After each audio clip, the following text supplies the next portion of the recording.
check-in. Social media is great when you can get it to work to your advantage. I've put out a lot of things in the past few weeks, just kind of questions to women. What's one thing that you would change in your marriage? What's one thing that you would like to see improved? Hello, Roadrunner. Evaluate your phone, please. What's one thing you'd like to see improved in your marriage? Or what's one thing that you wish that your husband knew about women? Looking for ways to just kind of hear women's hearts and how they feel and what they look at things. And it's amazing when you begin to look at women and their take on marriage and their take on how a relationship with a husband and wife should be. The first scripture we're going to go to is a very common one, Proverbs 31:10. That's the first one that we're going to. Carol, I'm sorry, I did not get you scriptures. I forget about those things. Proverbs 31:10, this is in the New King James Version. It says, "Who can find a virtuous wife?" Some of the versions even say, "Who can find a wife of noble character?" It says, "For her worth is far above rubies." And I did a little bit of research on rubies. Brad and I was looking at rings this last week, looking at Valentine's Day gifts and just different ideas of things. And yeah, they were cheap ones too. We weren't even talking like diamonds. We were looking at just like, I don't know, rings where you put each of our birthstone in it, and just a sweetheart type ring, I guess. And everything was all good till you put my birthstone in, and then the price would raise up. And then when it came to his, it would always say a lab-created ruby, because his birthstone is a ruby. And I thought, well, geez, that's kind of a rip-off, because, we get the real thing with mine, but his is always a lab-created one. It's a fake ruby that goes in there.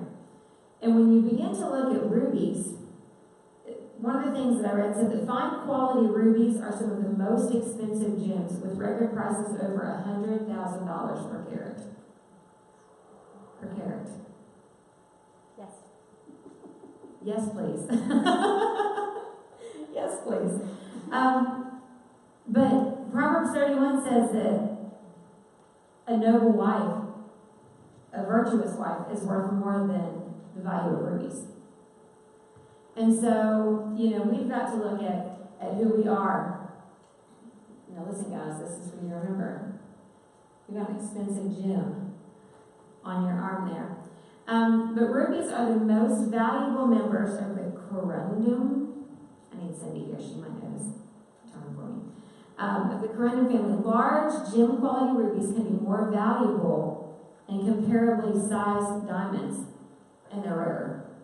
So you take a 1 carat ruby compared to a 1 carat diamond, and they're more valuable than what the diamonds are. And the diamonds are the ones that we always kind of look at. But the Bible says that we are far above, and our value is worth above rubies. So we've got to look and find out what our role is and what we should be doing to carry that value and that worth. Proverbs 12:4. I love Proverbs. It's like getting a fortune cookie that's really good every time you read one. You guys know? My mom got a fortune cookie one time that said, "Do not take advice from a fortune cookie." You're in trouble when you open a fortune cookie up and there's no fortune inside. But I always think of Proverbs like that. I always think of like little fortune cookies that you get. It's always got that little piece of advice, something that we can hold on to. You ever get a fortune, you're like, oh, that's good, I'll take that one. Well, what do we call them? What is it called? We'll get to prophecy cookies. What is it called? Forget Kathy Long used to call them. What is that? Fortune prophecy cookie or something. So goofy. Anyways, Proverbs 12:4 says, "An excellent wife is the crown of her husband, but she who causes shame is like rottenness to his bones." In some of the versions that I was reading, I think one was NIV and one was NLT, says that she's like a cancer or a decay to his bones. And I began to think about that, and most people here, scan the crowd, most people here will not get this, but a few of you will. When I think of a wife and like the virtuous woman or the Proverbs 31 woman, if a husband has got a lady who is a wife who is more valuable than rubies, when he walks into a room, it says right here that she is a crown for her husband. I'm thinking, and you're gonna be like, she's worldly, but I'm thinking like, imagine the video, like maybe Val, maybe my kids, Ricky maybe, from Bruno Mars, like when he is like in 24 Karat Magic. Everybody see like the Super Bowl last year? Okay, everybody's like, no. I think of a guy who walks in who is like strutting his stuff, who has got a wife on his arm. And, in my mind, I think, What's the guy look like who's strutting this stuff? Bruno Mars. I can't even show you. I could, but I'm not going to I'd whatsoever. like to see that. We would like to see Charity. If this did not go on YouTube, I would do that, but Go ahead, this is not going. Let's have No. some fun. Set the No. scene. Submit to your husband. Huh? Submit to your husband. Listen. What's a man look like who's strutting this stuff? Okay, come here, Blake. Works for that. Yeah, come here, Blake. I'm not Bruno Mars before this. Huh? I'm not Bruno No, Mars I do not. before I do not think Bruno Mars is handsome. I'm just thinking. Okay, do you know? I think it was at the Super Bowl last year. Did Bruno Mars do the Super Bowl show last year? He did it here sometime. He did something. Maybe an award show. Okay, have you seen Bruno Mars dancing and like strutting down singing 24 Karat Magic? this. Yeah. Okay, that's what you need to do. Yes. Yes. Do it, come on. I mean, he'll walk in sometimes and be like, Okay, these guys, I mean, you gotta think, I can see in my mind, like, the guys walking into the church with their wife in their arm, and I mean, they're like, coming in and showing off their stuff. Because they have got a wife that is a crown for their head. It is somebody that's valuable, or like them having a big old ring on their finger, showing off what they've got. Okay? Okay, let me put this in guy terms. You got a brand new truck that is like all decked out. What are all the guys doing? They're in the parking lot looking at the new truck. Look, Michael's like, yeah, we sure are. That's what, okay, see, there you go. It takes me a second sometimes. That's the way a man should be able to show off his wife and feel about his wife if she is the crown that's on his head and he values her above rubies. You got to think a big $60,000 brand new truck that's got chrome everywhere. That's what Brad would be excited about. He likes chrome. And showing that off. And that's one of the things that we need to do. And when you look through the Proverbs 31 woman, we have all read it and we know, she's Wonder Woman. I was reading it the other day and I'm like, this is how she does it. Talk about her doing something for her servant girls. She has servants. That's why she could go do everything else, because she didn't have to worry about the laundry and all that stuff. She had servant girls that did that stuff. So it made it sound really good. But it talks about how her husband was known in the town, and it refers to him, back in all the stuff that she's doing, that he's known at the gates. And so they know that this is John Brown's wife. She was regarded in town for that. But in my stuff the other day on Facebook, I had asked, what do you wish that your husband knew about women? And oh my goodness, it opens up a whole box of things for people. Some of them are really good. One really in particular stuck out to me. And I thought, oh my goodness, if her husband, I hope that she tells him this. I'm sure that she does, because she is a wonderful, godly woman. And I loved all the responses, because I really think it's important for us to know, what do we need to address with couples and how we need to do stuff. But this one lady commented, and I saw it last night, and it almost brought me to tears. She said, I wish my husband knew how valuable he is to our family. The kids and I are so grateful for his provision and protection. In this modern day, our culture treats hardworking, faithful men like they are dull or irrelevant, and nothing could be further from the truth. And I commented back, I said, I hope that your husband knows what an amazing wife that he has, because not everybody will get on Facebook, especially, nevertheless, just to sit in church or to sit with a friend and tell another woman that, but they definitely don't get on Facebook and say what an amazing husband they have and how hardworking they are and how valued they are. And that took me back to that Proverbs 12, and it talks about how she's a crown for her husband. My goodness. Can you imagine what he would think if he read that? And all in the same day, I had got on Facebook, and I won't say who this is, but I know that at least one person here is a mutual friend, so you may have seen this. But I'm going to read you this status that I saw on Facebook, and I thought, oh my goodness.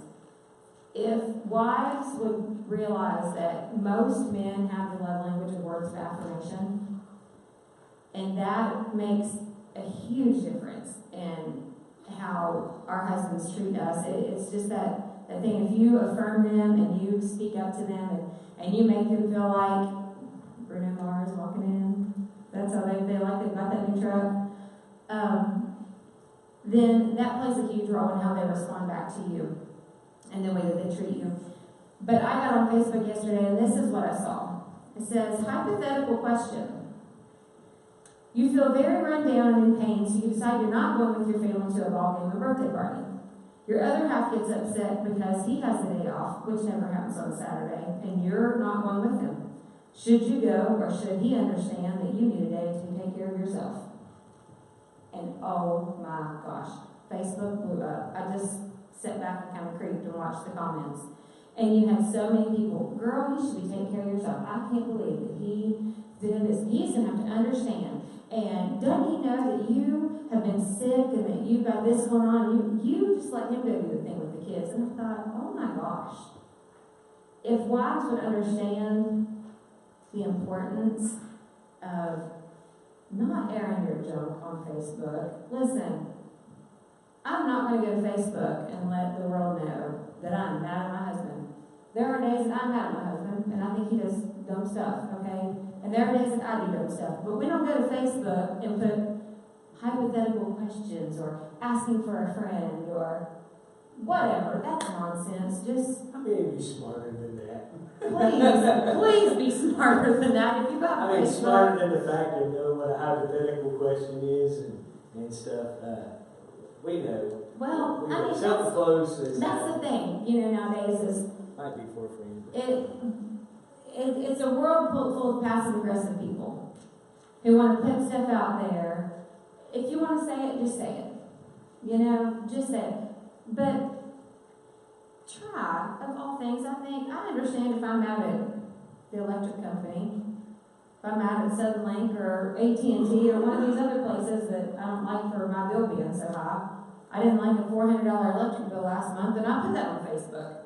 But I'm not going to go airing out my stuff with my husband because that does not do anything. That does not build him up. That does not protect his reputation. That does not protect who he is as the leader of our home and as the pastor of this church even. Your husband may not have a title or a position, but he's still the leader of your home. And if anybody's got his back, I'm going to have his back. If you're going to cause a fight with him, watch out. Because I'm going to be the one there in his corner, and I'm probably going to be meaner than what he is. We should have each other's backs when it comes to that stuff. And it's a scary place whenever you look at wives nowadays just thinking that, they can just say what they want and do what they want, and they're their own person. Listen, there are days that I think, oh my gosh, I wish that he would just do the laundry and let me alone and do whatever. But guess what? If he ain't doing the laundry and I don't feel like doing it, it just isn't getting done. Okay? That's just the way it is. I'm not going to air out my stuff on Facebook or text message. I might tell Kate because I grumble at her, but you should have one person that you can at least air a little bit of stuff out with. But you ain't got to tell all your junk. I want to go back to this crown thing, okay? Well, I mean, I want women to really understand what happens with that. Okay, I get the analogy, and what I see what I think of when I hear that is confidence.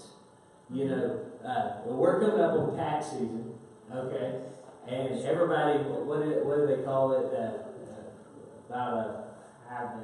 There's a term they got it, but we live on like rich men and women for about 2 weeks when we get our tax return check back. Okay, now I want you to notice though, and you can probably think back and probably relate you are a lot more confident in during that time because you have money to blow and money to spend. You know, when you get a good income tax check return, okay, you're a lot more confident. And it's the same way. It's the same way with a woman. And see, just the fact of me knowing that she's got my back, that should build confidence inside of me. And I should walk a little prouder in a good way. I believe there's a good type of pride that you can have. You know, proud of what the Lord has blessed you with. I still know where it come from. I know the good Lord gave me her. Like I said last week, I moved up, or I married up, you know. But she should build a confidence inside of me, and with that happening, I can walk into a room, you know, just like when we got that tax check and we feel a little bit more confident. Oh, I'll pay for somebody's meal because I've got the extra money or whatever. Oh, I can do it. Lord, you want me to do what? Okay, you know, we've got that buffer of money, but see, a wife needs to be just like that. When we walk in, Lord, you want to do what? Okay, I can do that because I know my wife has got my back.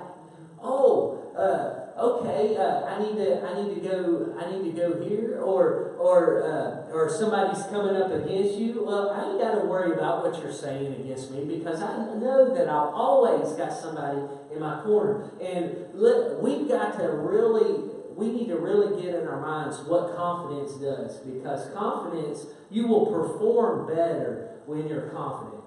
Whether it's spiritually, whether it's in your job, you will perform better. I'm going to try not to preach. See, growing up, mom and dad, mom had left dad or whatever, and Charity will tell you, I was broken when we was dating. I was broken. I did not have much confidence. Didn't have a whole lot of girlfriends in high school. My confidence level was down low. Me and Dad would get in an argument or something. And she was my lifeline. She was my lifeline. You know, I felt like Superman being with her. And it's amazing how God will do that, put people in your life that will help you through those times. And I'm not saying that my father was wrong in the things that he held a standard to, and things like that, but I was a adolescent boy wanting to sprout wings, and my mom was kind of an overprotective mom that wanted to clip wings. And guess what? Those two do not mesh. They mesh about like oil and water. It doesn't work. They don't mix. So, you know, mom and dad being the type of parents that they was, that crushed my confidence. Man, you wouldn't even imagine the kind of stuff that went on in my mind, and just swirling around and just wondering this and how messed up that I was. And Charity don't even know fully how messed up just in my thinking and stuff that I was. Even though I had a good background, grew up in church all my life. But because I had the confidence of a good woman, and I still about tanked it because I proposed to her and backed out of it, proposed to her again all in about 5 minutes.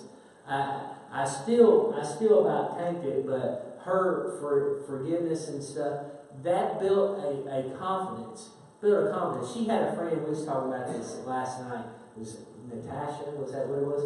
Raked me over the coals one day because we was at a football game and she gave me the what for because I did not set a date to get married. And Charity had gotten aggravated at me and gave me my engagement ring back.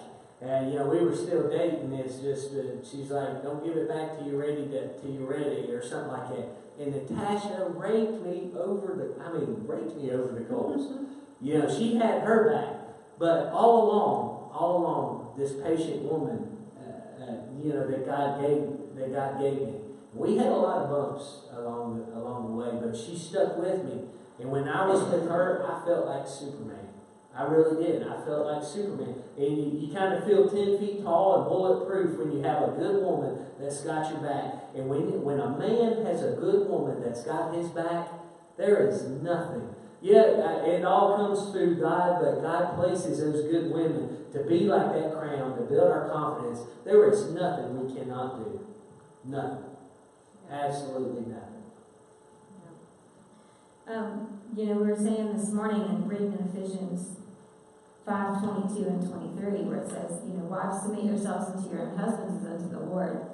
For the husband is the head of the wife, even as Christ is the head of the church, and he is the Savior of the body. And, that is one thing that as wives, you can't do a thing on how, wives should treat their husband without putting in the respect and things. But I told Brad this morning, I said, or this afternoon, so do you know that there's a verse in the Bible, and it's not King James Version, but it's the version of the scripture talks about not treating them bitter, which you said this morning, Colossians. Mm-hmm. Okay. Not be bitter. Yeah.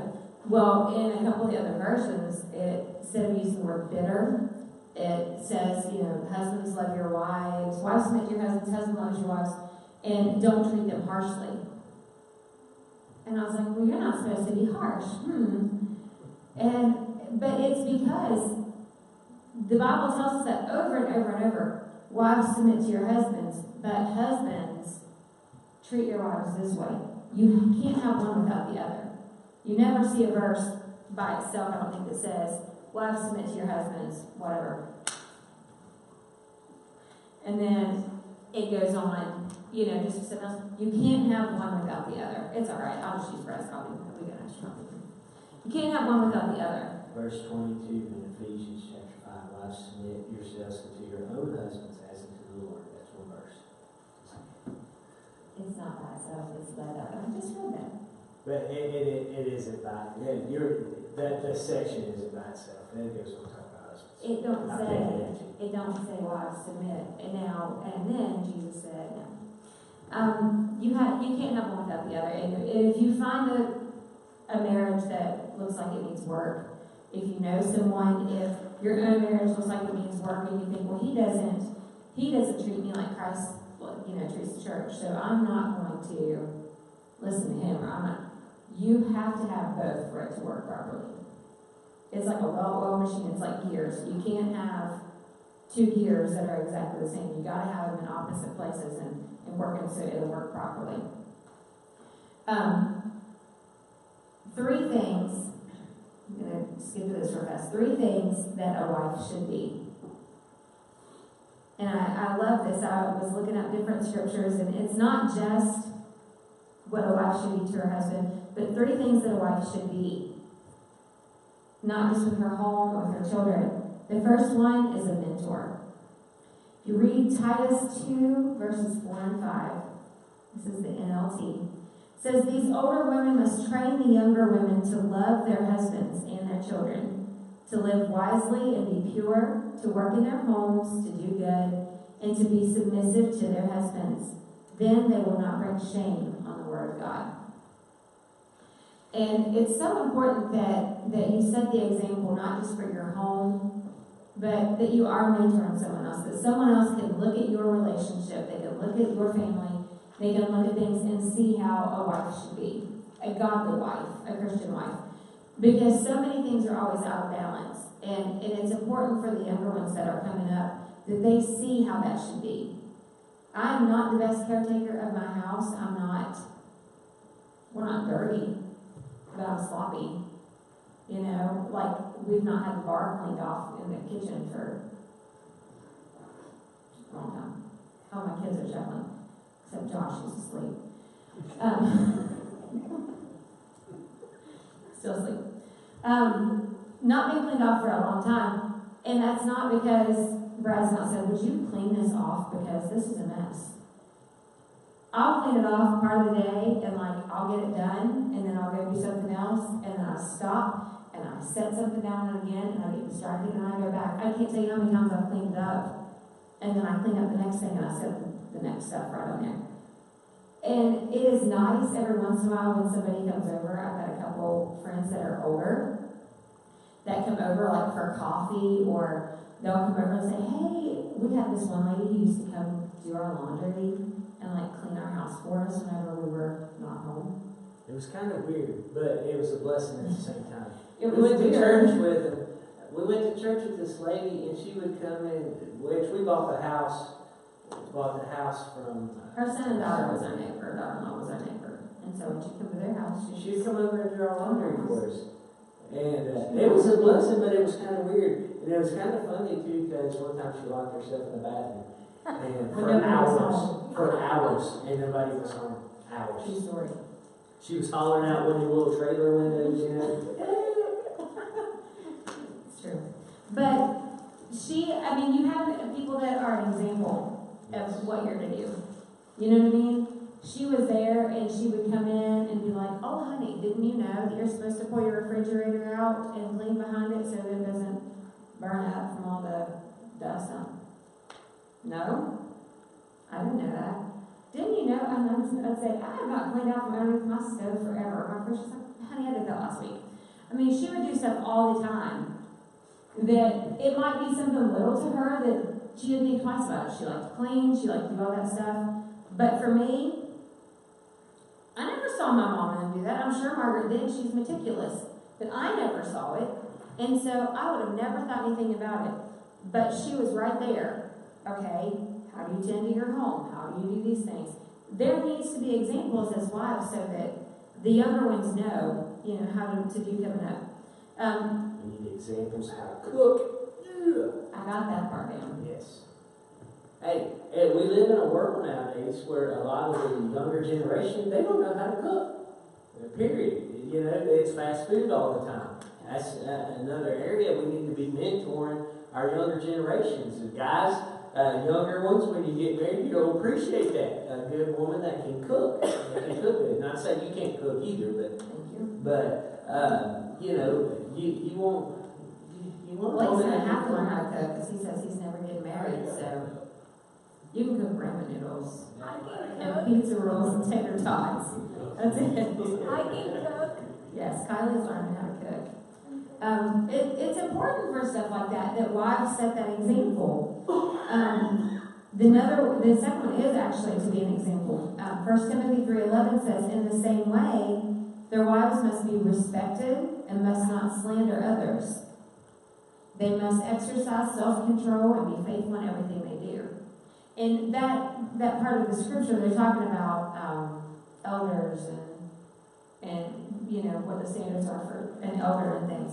But that's something that the Bible tells, if you're looking, especially someone in leadership, but really anybody, as a wife, you should be setting that example for others. Right there. You must exercise self-control and be faithful in everything you do. Self-control is hard. Self-control is keeping your mouth shut whenever you're being wronged or when your spouse is being wronged. Listen, I can keep my mouth shut a lot of times for something for me. I can sweep it under the rug and I don't think anything about it. But you let something happen that I feel like Brad or my kids are being done wrong, or that maybe not even done wrong, but just, I don't know. Superman, y'all. Superman makes you feel like Superman. Yeah. Hey, how about you, can you practice self-control with me? Like, with me picking a head? I'm working in that area. I love to pick. If you don't know that, I love to pick. I love to scare, too. We'll be in the car, and it'll be kind of a little quieter, and all of a sudden I'll do, woo! Like that. and she'll, 3 times as loud in a little tiny car. and she'll jump, or we had a recliner one time, and I walked behind her, and I just completely laid her back, from the back end down, and her feet just sticking up, up in the air, and then walked off and left her. That happens a lot.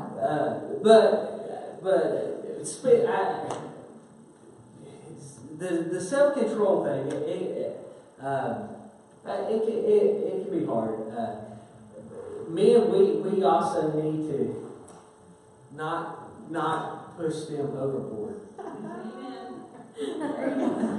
You know that part of the Bible where it says not to provoke your children to wrath? I think the word wife got left out of that scripture right there. I mean, it makes me cringe. Because I'm like, listen, I was never, ever a person to curse, ever. But I'm like, if I was a cussing woman, you make me want to cuss, and I don't even, you make me so mad. And he's like, what is wrong with you? I'm like,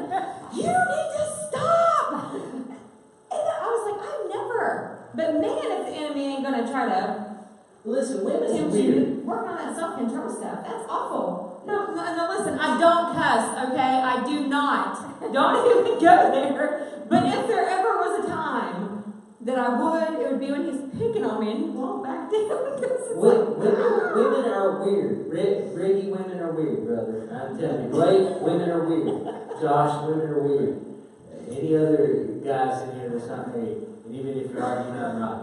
Because, listen, here's what Charity would do, okay, years ago. I tickle her. She hates to be tickled. I can get by with it for a little bit. I let her know that I'm always going to be a person that's going to pick. It's not going to change. It's always going to I'm happen. so I worried just, about that. We might see miracles still happen. it's not going to happen. Because I don't want to. I want to pick. I like pick. But you got to know your limit not to go too far. Okay? It's kind of like the ditch digging. I like digging a ditch every now and then. I just don't go too far deep. I can't get myself out. But what she would do is I would tickle her. Self-control right there. I would tickle her, okay? And she'd go, and then she'd get mad. And I'm like, what in the world? You was laughing, and then you went to fiery hot mad. How do you? And I'm like, you were laughing. We're made to. You laugh when someone tickles you. To me, laughter's ha ha, funny, funny, No, not ha, but funny. That's all that tickle. Ha. Stop.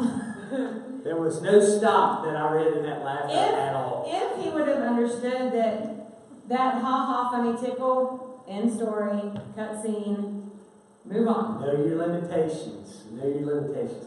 We've never lived in the land of limitations here, ever. Ever. I mean, I'm like, can we have a code word? I'm learning. Can we have a code word of like enough? Or you know that time when it's like, okay, even though I'm like, listen, you gotta be done. I'm okay, I've played, I'm done, but you gotta be done. And then he like tested that. He's like a toddler. Y'all will understand, mothers will understand this. You have a toddler up to like say 8 and 6, right here. And you're like, don't do that. And I'm like, okay. And they go that much farther every time you say don't do that, just to see if you're really going to cave and let them do it. Moms know what I'm talking about. They do it. Karina knows. She babysits Madison and Michaela. You remember, they do it. And you're like, don't do that. Stop it. And they do just that much fun. And they look at you with that cute little grin like it's all sweet. I do too. Because they're stronger, and you can't just like whip them like you can a toddler and tell them to get in the corner or wherever. It's like, stop! I've gotten better. And so yet, we have to respect and be submissive after that kind of stuff. I'm like, do you realize how hard you make it to be a wife? Do you know how hard it is to be biblical? Long suffering. The Long suffering. you guys have probably heard me tell the story, but I want to tell it again. Beth Rollins, those of you who know Beth Rollins, she had come over to an apartment we lived in. We was having dinner with her. And me and Charity got to wrestling. Okay, this has been years ago. Wait a minute. Me and Charity did not get to wrestling. I'm pretty sure I got thrown in the floor and you said, watch this, I'm going to put you in a figure 4. Figure 4. There was no, me and Charity were wrestling. So anyway, I got her in the floor and I put her in a figure 4 leg lock. I know how to do it. Okay, I put her in a figure 4 leg lock, and you put a little bit of pressure on it, you know, so they'll tap. Okay, and I'm like, tap out, and she's like, no. I was like, tap out, no. So okay, I keep on going, you know. If you're not going to tap out, I'm thinking you tap out and be over with, you know. She This didn't is tap my out. first year and a half of marriage. She didn't tap out. She didn't tap out. She started crying. Here's Beth Rollins sitting on the couch, and she's like, Brad, I think you need to stop. and you know, before that, I'm thinking, just tap out. She said, all you have to do is tap out. I'm like, not doing it. Not doing it. Not doing it. She didn't submit, okay? She didn't submit, but in all fairness, though I didn't put her in a very good position to submit. So guys, if you want them to submit and be the woman that they need to be, then you need to treat them properly. I should never had done that, and I learned it. I learned it, and even years down the road, I shouldn't have carried it on that far. I shouldn't. He had just, like seriously, was in her first year and a half of marriage, so he was still living at home with his dad and his brother before he got married. He was 9 years younger than him, and so he's 21 years old when he get married, so he's used to wrestling and playing with a 10-year-old. It's normal. I was not a 10-year-old boy. He still thought that was all cool and fun, and it didn't work. And If no, I I did get not. bored, look out, because I want to pay. Yes. But you got to treat them right. If you want them to be your crown, you got to treat them right. It's a two-way street. Oh my, that was a big rabbit trail. It's a good one. I like that. It's sort of. Listen, even there's some days when, even if I would say, okay, you need to stop. You need to How stop. do you say stop backwards? That's his response. How do you say stop backwards? I'm How like, do you quit. say- No, I was like, I am done. To what you say? You're not dumb. It's like living with a 2-year-old or 5-year-old, or men are oversized kids. There should be a whole book in the Bible about parenting and marriage, all in one, that's all inclusive, that you can just use for the whole thing because it's the same thing. We're not saying you can't tickle and pick and stuff. Just know Learn your your limits. limitations. Learn your limits. What everything in limits, in moderation, and everything. And you're not. There's scripture. I know. There's scripture for that. Okay, last thing that a wife should be, well, finish this up here, is a witness. So 1 Peter chapter 3, verse 1 says, in the same way, you wives must accept the authority of your husbands, unless they put you in a figure 4 leg hole. That's not version. Then, even if some refuse to obey the good news, your godly lives will speak to them without any words. They will be won over by observing your pure and reverent lives. And, I couldn't imagine being a wife who lived in a home that the man, my husband, was not a Christian. I've never had that. I've never, we've always been right there in serving the Lord right side by side. I couldn't imagine what it would be like. I don't really know how to counsel. I don't know how to advise with that because I've never been in that situation. But that is one thing that the Bible tells us, live a godly life before that person. Even as a wife, to have to submit to a husband that's not a Christian, I don't know how that would work, because then, as a Christian wife, I can just say, well, you're supposed to love me like Jesus, so there you go. and we understand that. So that's one of those things where, you have to look and lead that example and be the witness.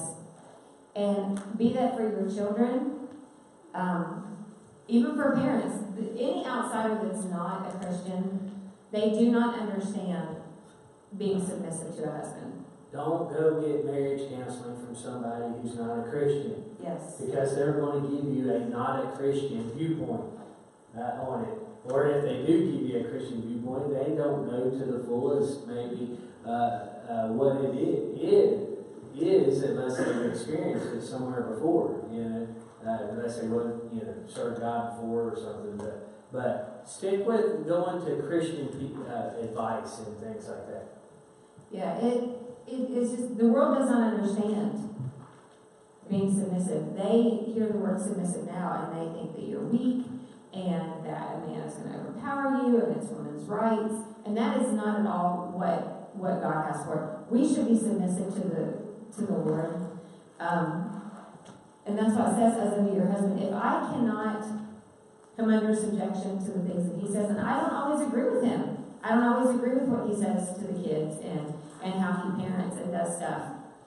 But I don't undermine that, or I try not to undermine that in front of my kids. I'll go later and say, I think you were wrong. I don't think that you handled this well. I think that you need to look at this differently.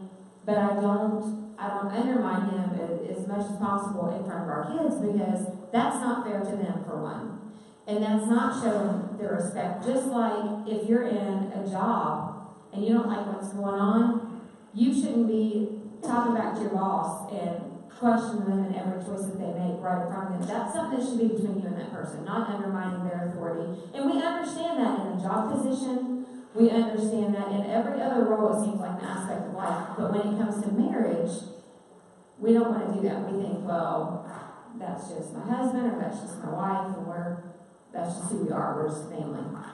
But I was thinking one day, looking at things, I think I was in a ladies' meeting. And, we're supposed to be the bride of Christ. We're the bride of Christ. How can we submit and respect our spouse? How can they respect us and treat us, the way that Christ loves us? And how can we submit and respect them if we don't submit and respect ourselves to the Lord? If we won't submit to what He's asking us to do, it's going to be that much harder for me to submit myself to my husband. Because I'm supposed to be the bride of Christ first. He's the bridegroom, I'm the bride. And so that aspect flows through every aspect of marriage. It is a direct correlation, and it's the way that He set it up for us to be the bride. We have to love and come underneath Him, just like we're supposed to do with Christ. So, God has it set up, to where the man's supposed to be the leader, the wife is like the neck that turns the head, the crown it puts on. That's the way it's set up. That's not saying women can't be leaders in the workforce and things like that, but as far as the home model, God set it up for the man to be the head of the house, and the woman to play her part that he set up too. With people who have sinner spouses and things like that, it's going to be harder because that's the reason why the Bible says to not unequally yoke yourself. Now, sometimes maybe somebody gets one of the spouses gets saved during the marriage, but it's going to be harder. It's going to be harder. You got to love even more. That's the best advice that I can give you is be sure you show an example, and the best you can. You're not going to be perfect. You're going to make mistakes, and they may try to point out those mistakes. But in all reality, we're all going to make mistakes. But you got to love them. You got to love them, and keep loving them. Keep loving them. Pray, fast for them. That God will bring them in. And then after He brings them in, you're still going to have to love and pray and fast. Maybe that God will get them up to where they need to be, who they need to be in the house. Spiritual leaders and physical leaders.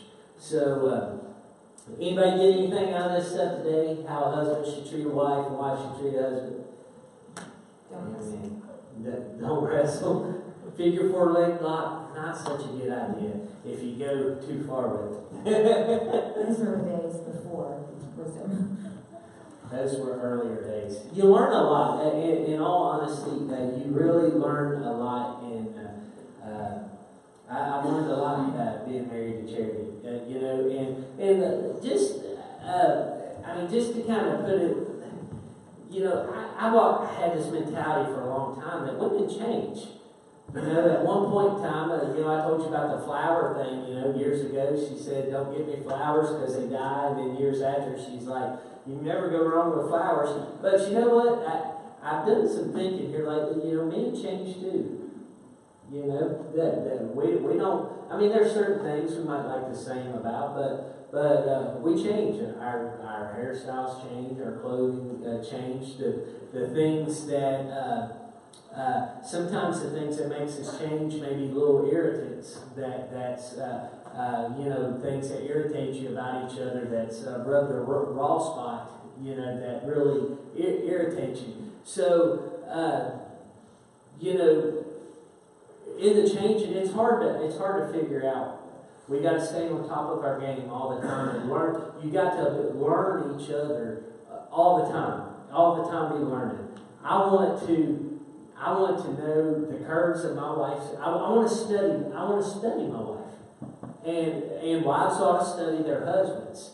I want to memorize the curves of her face. If she's got a mole on her face, I want to know where it's at, and I want to know. That may sound silly, but that's the.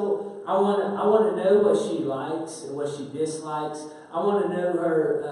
I want to know what type of clothing she likes, what type of jewelry she likes, and even, I want to memorize every part of her. And that studying is just like studying the Word. It's an ongoing thing. We never know it to its fullest. We just got to keep studying. Ain't that right, Brother Kevin? We just got to keep studying, and it's the same way with husbands and wives. We got to study our partners, study our spouses, and just and keep learning.